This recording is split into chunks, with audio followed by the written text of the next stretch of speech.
जो लोग इस वीडियो को देखने के बाद में चैनल को सब्सक्राइब नहीं करते वो 3 दिन में गायब हो जाते हैं। हेलो दोस्तों, आई होप आप सभी लोग ठीक होंगे। तो आज मैं आपके लिए लेकर आया हूँ एक रियल इंसिडेंट पर बेस्ड मूवी जिसका नाम है ईडन। ये एक रियल इंसिडेंट पर बेस्ड मूवी है। तो आप अगर चैनल पर नए हैं और चैनल को सब्सक्राइब नहीं किया है तो अभी चैनल को सब्सक्राइब करके बेल नोटिफिकेशन ऑल कर लीजिए। मूवी की स्टार्टिंग में एक कार की डिक्की में जे नाम की एक लड़की बंधी हुई थी। उसके हाथ पैर और मुंह सब बंधा हुआ था। वो भागने की कोशिश कर रही थी लेकिन वो किडनैप करने वाला आदमी बस सिगरेट पी रहा था और वो फिर उस डिक्की को वापस बंद कर देता है। अब मूवी इस इंसिडेंट के एक दिन पहले आती है। ये बात 1994 की है जहाँ पर जे नाम की एक टीनेज लड़की थी जो अपने फैमिली के रेस्टोरेंट पर काम करती थी और वो चोरी छुपे अपनी फ्रेंड एबी के साथ में सिगरेट पिया करती थी। यह एबी उसे शाम को अब बार में चलने को कहती है और उसके पास बार में जाने के लिए एक फेक आईडी कार्ड भी था क्योंकि जे अभी भी 18 साल की नहीं हुई थी। जे के पिता को पता था कि वो सिगरेट पीती है लेकिन वो उसकी मॉम को नहीं बताते और ये उन दोनों के बीच एक स्वीट सा रिलेशन शो करता है। फिर उसके पिताजी उसे एक रिंग देते हैं जो कि उनकी पुरखों की निशानी थी। अब रात को एबी और जे अपनी फेक आईडी से बार में जाते हैं क्योंकि जे 18 साल की नहीं हुई थी और ये सब उसके लिए एक नया एक्सपीरियंस था। वहाँ पर दोनों शॉट्स लेते हैं एंड देन एबी की नज़र एक चार्मिंग लड़के पर पड़ती है जो कि फायर फाइटर की ड्रेस पहने हुए था और वो उसके लिए ड्रिंक ऑफर करता है। जिसके बाद दोनों में बातचीत होती है और एबी दोनों को बात करने के लिए अकेला छोड़ जाती है। फिर अब ये लड़का जे को घर तक छोड़ने के लिए राइड ऑफर कर रहा था। दोनों कार से जे के घर की ओर जाते हैं लेकिन जे के घर पहुंचने से पहले ही ये लड़का गाड़ी को बीच में रोक देता है और वो जे को किस करने लगता है। जे को ये पसंद नहीं आता और ये फायर फाइटर उस कार से उतरकर पीछे वाली कार में बैठे किसी आदमी से बात करने के लिए जाता है जो कि जे को बड़ा अजीब लगता है और वो देखती है कि जिस कार में वो बैठी है उसमें उस लड़के की बहुत सारी यूनिफॉर्म है जो कि नकली है और वो भागने की कोशिश करती है एंड देन जल्दी ही वो आदमी उसे पकड़ लेता है और अचानक सब ब्लैंक हो जाता है। सीन कट होके एक पुलिस ऑफिसर बॉब पर आता है जो कि किसी फार्म में जा रहा था। वहाँ पर 2 ऑफिसर पहले ही थे और उन्हें एक लड़की की डेड बॉडी मिली थी। उस लड़की के पैर में एक ट्रैकर भी था और पुलिस इन्वेस्टिगेशन आगे नहीं बढ़ पाए इसलिए बॉब वहाँ मौजूद दोनों को मार डालता है। सीन फिर से जे पर आता है जो कि अब एक ट्रक में बैठी हुई थी और वहाँ पर और भी कई सारी लड़कियां थीं। उसे नहीं पता था कि उसके साथ क्या होने वाला है। ट्रक एक जगह आकर रुकता है जहाँ एक आदमी उसे खींचकर बाहर निकालता है। वो अब एक ऑपरेशन थिएटर में थी जहाँ पर एक बूढ़ी नर्स आती है जो कि जे को एक इंजेक्शन लगाती है और जे बस डर के मारे चिल्ला रही थी।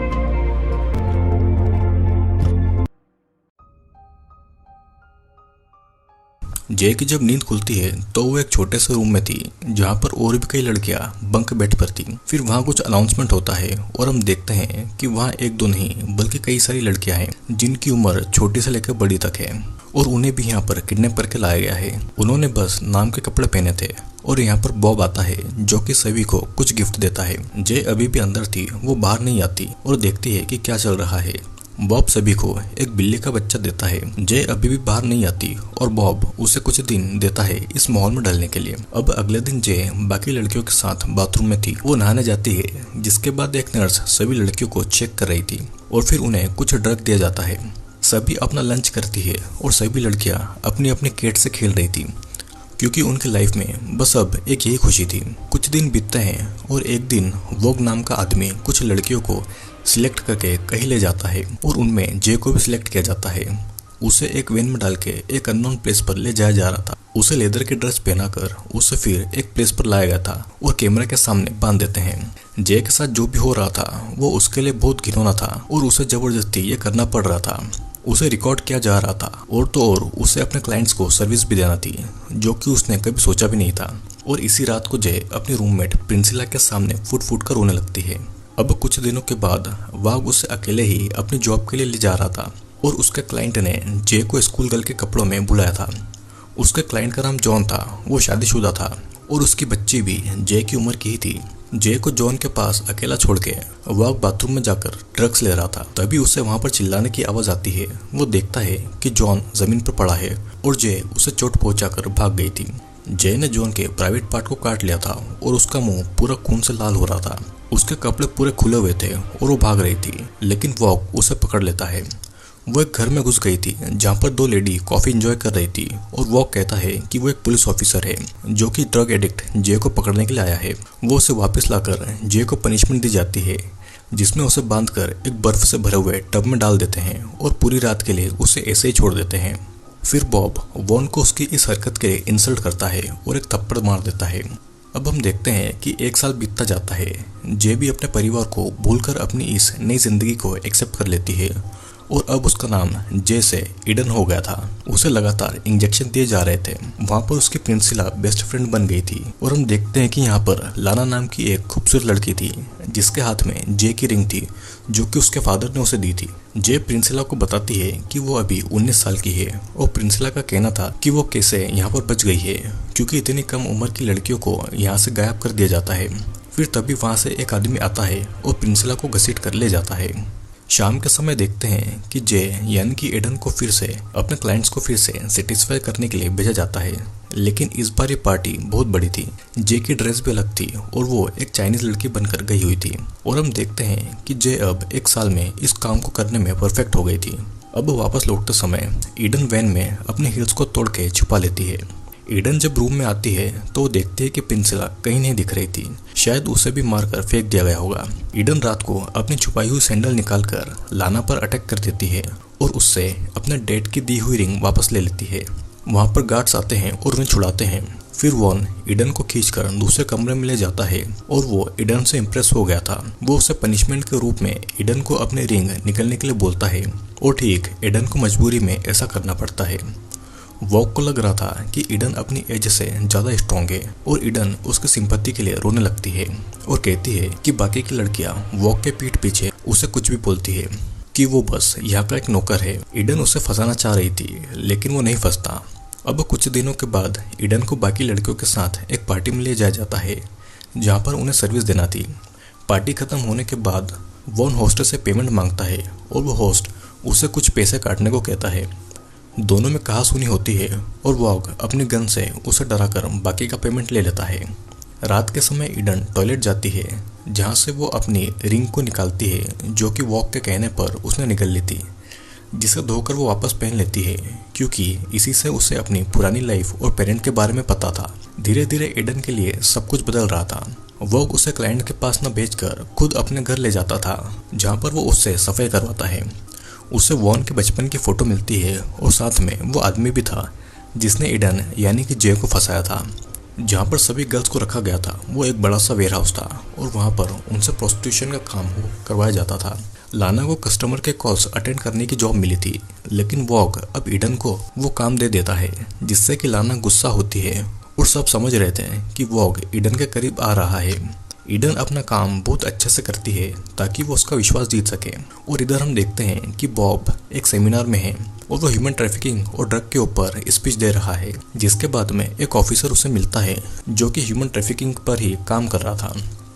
वो बॉब से उस केस के बारे में पूछता है जब 2 पुलिस ऑफिसर को मार दिया गया था, जो कि असल में बॉब ने ही किया था। और वहाँ पर मिली उस लड़के के पैर में ट्रैकर था जिससे कि असली गुनाहगार तक पहुँचा जा सकता था। और ये सब सुनने के बाद में बॉब को समझ आ गया था कि अब उसके लिए मुश्किल और बढ़ने वाली है। यहाँ पर वॉग ईडन को अपने साथ कहीं ले जाता है जहाँ पर बॉब उसका इंतजार कर रहा था। वॉग की वैन में से 2 लाशें भी थी जिन्हें वो ठिकाने लगाने के लिए लाया था और इनमें से एक लाना की लाश थी। वो उसे बीच लेक में लाकर पानी में डाल देते हैं और एक बार फिर बॉब वॉग की इंसल्ट करता है, जिससे गुस्से में आकर वॉग बॉब को पीछे से अटैक करता है और मार डालता है और बॉब की भी डेड बॉडी को ठिकाने लगा देता है। अब कुछ दिन के बाद वॉग ईडन को एक अनजाने घर ले जाता है जहाँ के लोगों को पता था कि उन्होंने बॉब के साथ क्या किया है। ईडन को अब वॉशरूम जाना था और वो अंदर जाकर देखती है कि उस घर में एक छोटा सा ऑपरेशन थिएटर था। ईडन को वहाँ पर एक रूम का दरवाजा भी खुला हुआ दिखता है जिसके अंदर प्रिंसिला थी और वो प्रेग्नेंट थी। प्रिंसिला को वहाँ पर कुछ महीनों पहले लाया गया था, लेकिन ईडन को नहीं पता चल रहा था कि प्रिंसिला को ऐसे यहाँ पर क्यों रखा गया है। जब प्रिंसिला चिल्लाने की कोशिश करती है तो ईडन उसे चुप रहने का कहकर बाहर चली जाती है, जहाँ पर सभी न्यूज़ देख रहे थे जिसमें बॉब के मरने की खबर थी।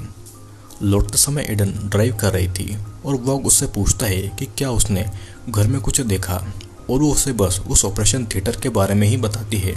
वॉग को फिर भी कुछ अजीब लग रहा था। वो उसे कार रोकने को कहता है और फिर वैन से एक लड़की को निकालकर ईडन को उसे मारने को कहता है और ऐसा नहीं करने पर उसे खुद को मारना होगा। ईडन के पास कोई और रास्ता नहीं था और इसीलिए वो ट्रिगर दबा देती है, लेकिन असल में उस गन में बुलेट्स ही नहीं थी। वॉग बस ईडन के भरोसे की जांच कर रहा था। बॉब को मारने के बाद में सब कुछ बदल गया था। उस वेयरहाउस का ध्यान अब वॉग रखता था और वो अपने गार्ड्स को पनिशमेंट दे देता था। वॉग उस वेयरहाउस को कहीं और शिफ्ट कर रहा था क्योंकि पुलिस अब उन तक पहुंच सकती थी।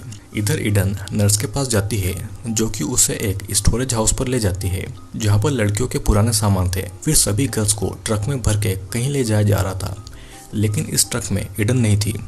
वॉग कहता है कि ईडन बहुत लकी है क्योंकि वो उन लड़कियों के साथ नहीं जा रही है, बल्कि वो वॉग के साथ है। वॉग ट्रक से ये सेलिब्रेट करना चाहता था, लेकिन पहले वो बाथरूम जाता है और यही मौका था ईडन का कुछ कर देने का। वॉग जब बाथरूम में था तो ईडन किचन से कीड़े मारने का स्प्रे लाकर उसे वॉग के ड्रग वाले पाइप में स्प्रे कर देती है और उसे पीने के बाद में वॉग बेहोश हो गया था। फिर ईडन अपने पैर का ट्रैकर काटती है और वॉग का केस लेकर वहाँ से कुछ इंजेक्शन को ले लेती है और वॉग की गाड़ी लेकर वो वहाँ से भाग जाती है। लेकिन वो अपने घर नहीं जाती, वो पहले उस घर जाती है जहाँ पर प्रेग्नेंट प्रिंसिला को कैद किया हुआ था और जिस आदमी ने प्रिंसिला को कैद किया था वो उस आदमी को पैसे के बदले उसे छोड़ देने के लिए बोलती है, लेकिन वो आदमी नहीं मानता और इसीलिए ईडन उसे वो इंजेक्शन देकर मार डालती है। अब ईडन प्रिंसिला को उस कैद से आज़ाद कराती है और दोनों कार से जा रहे थे। फिर ईडन रास्ते में कार को रोकती है और पब्लिक फोन से अपने घर पर कॉल करती है। ईडन के पेरेंट्स उसकी आवाज़ सुन के उसे पहचान जाते हैं, जो कि उसका न जाने कब से इंतजार कर रहे थे। फिर वो उसके असली नाम जेसो से पुकारते हैं और ईडन बस रोए जा रही थी क्योंकि उसे किसी के मुंह से अपना असली नाम सुने बहुत टाइम हो गया था। और यहीं पर ये मूवी एंड हो जाती है। दोस्तों, असल में ये मूवी चोंग किम की लाइफ पर बेस्ड है, जो कि असली जे है। किम साउथ कोरिया में पैदा हुई थी और उसे यूएसए से किडनैप कर लिया गया था। चोंग किम आज एक एक्टिविस्ट है और ह्यूमन ट्रैफिकिंग के अगेंस्ट काम करती है। दोस्तों, किम तो बच गई थी, लेकिन बाकी लड़कियों के साथ में क्या हुआ होगा सोचने वाली बात है। और ये इंडिया और बाकी देशों में भी रोज होता है। दोस्तों, I hope you like the video अच्छा लगा हो तो लाइक, शेयर और सब्सक्राइब करना ना भूलिएगा, क्योंकि मैं फिर आऊँगा एक और वीडियो को लेकर।